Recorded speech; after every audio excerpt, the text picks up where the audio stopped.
So the indolence of the Filipinos, or what they call in Spanish, is La Indolencia de los Filipinos, is a study of the causes of the people in the Philippines of not working hard during the Spanish regime.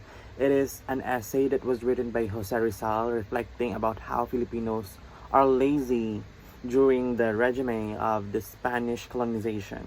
Now, I think this is a highly debatable topic because back then we were colonized by Spaniards, and before that, we actually have our own cultures, our own traditions. We even have our own economic growth. We have our own form of government. But when the Spanish colonization kicked off, we started to lose our own principles in the Philippines, and we lost our doctrines from ourselves, from our religions, from our culture, from our economy. In a society, everything vanished because the Spanish, or the Spain's way of colonizing, debunked our own set of, you know, cultures and traditions. Now, with this one, we all know that Rizal did an essay to argue about Filipinos are not actually indolent or lazy. It was because a lot of factors that contributed to us making us feel lazy, like, for example, the weather that we have here back then, or even up to now. The weather in the Philippines is much more hotter than in Spain, whereas they experience 4 seasons. We have 2 seasons here, and every day, even though it's rainy season, it's still hot and it's still very humid. So with that one, Filipinos back then were kind of like affected by how hot the area is, the climate in the Philippines, and they also compared here in the book that we have that an hour of working here in the Philippines is like a working a day in Spain. That's how bad the weather is. Also, he also noted that it's not just about the weather, although he agreed that Filipinos are somehow indolent, but this is this is due to a lot of factors. Alongside with the weather and the climate is that Filipinos back then were not united. They were very separated, and they have their own set of standards, their viewpoints, and at that point that Rizal pointed out, where he said that Filipinos has the type of social disorder that could be really polarizing. Rizal also stated that before back then, Filipinos has this type of social disorder that we couldn't really get along with our own opinions, our own thoughts, that one word might not be the same meaning to the other person who's listening. And that could be actually polarizing. So when people back then would exchange opinions, viewpoints, and social opinions, political opinions, it could polarize them, meaning they would be their thoughts and opinions and the meanings of their conversations would misalign. So also he also stated here that before the arrival of the Spaniards in the Philippines had their own economic activities. So we were actually already economically thriving back then. Our social economy back then was actually having its own roots, having its own foundation. But it was debunked when the Spaniards had entered our country and started colonization. He also stated here that thus the indolence was greatly caused by lack of education. Of course, this is because when one person would not understand what the other person is speaking, they would actually tend to have, fight, because they couldn't absorb, acknowledge the same meaning, and the thought of the other person might misalign with who is speaking or who is listening. So in that one, in terms of exchanging conversations, they may actually be socially disordered, because they don't have the same principles, they don't have the same learnings. One is educated while the other one is not aware of what is currently, on the books, on the history, what is going on in the country. And next is the unity. This is because back then, Filipinos, again, I've mentioned this earlier before, Filipinos has a type of social disorder which separated Filipinos. So it's a bad thing that back then we didn't have unity, because this would also actually contribute to a country that would have there would be no peace when the people in the country, or the race in the country is not united. So it's important that we are united, especially nowadays at this day and age. We are in our 21st century.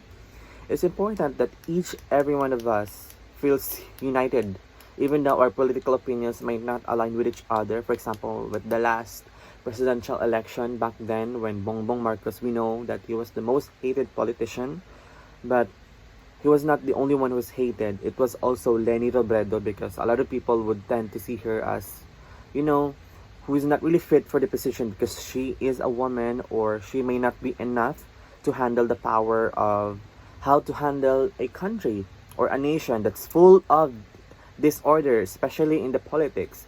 So that was one of the best points that I could account here why Filipinos should have unity at this day and age, even though our politics may not align with each other. Because of course it will bring peace and order in our country, thus leading our country into a peaceful community. So next is we have the government empathy. We all know that this essay was written when Rizal was still alive. He was also one of the few, he was the one. He was the one along a lot of Filipino people who experienced the government empathy, where the Spanish government during that time wouldn't really listen to the complaints of the Filipino sufferings, and then we were not represented. They don't want to hear us, they don't want to see us, they don't want to empathize with us. So that connotation really separated our country, the principles of the Filipino people, which really garnered of the indolence. We were with the government not listening to us. We felt like, you know, that feeling of when nobody wants to listen to you. You would feel like, I don't want to do this anymore. Nobody would want to listen. I think for me, that's how Filipinos felt back then when they would engage in economy, in social, in their studies. But when you have a government who does not listen, especially having a government who is not your own blood or national, your race, you would feel really disoriented. It's hard to be governed by a government who is not the same race, nationality as you, nationality.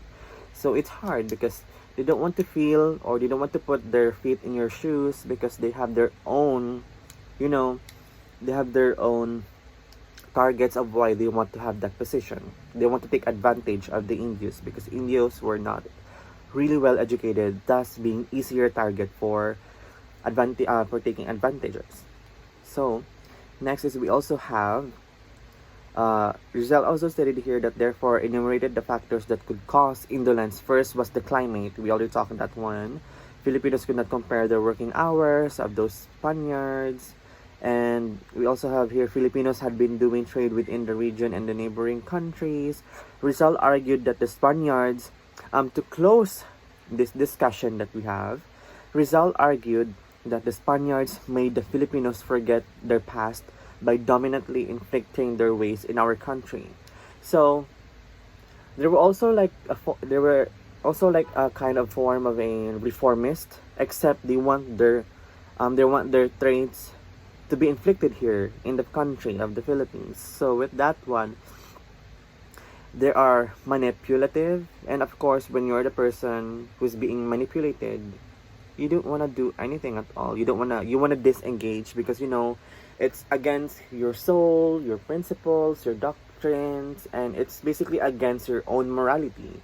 So it's hard to follow rules and regulations of a government, especially if they're not the same with your nationality.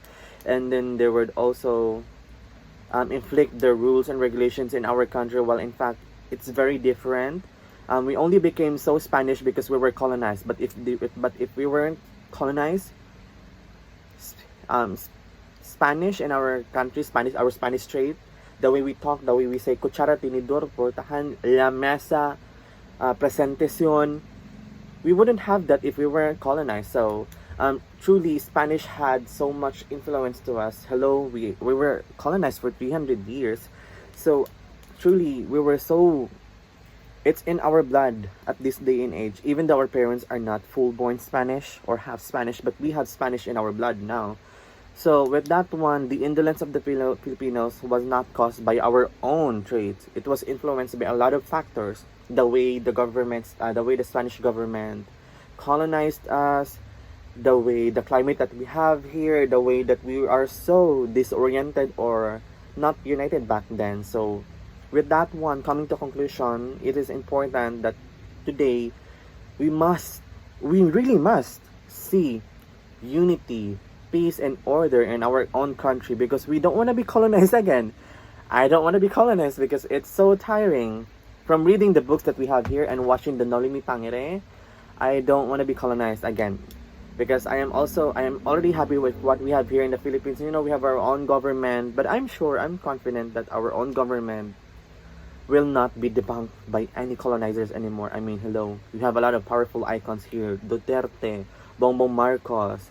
You know, a lot of presidents that we have here are actually very influential.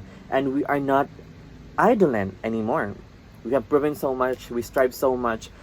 And that's the few reasons of why we can never be colonized again unless if we lose power with our own military. If whatever colonization comes again, then that might be the time when we get colonized again by whatever country is targeting to colonize us. So it's important for the Filipinos themselves to have unity and order, for us to be able to thrive in our own independence, in our own fight, whenever colonization comes back again in our country.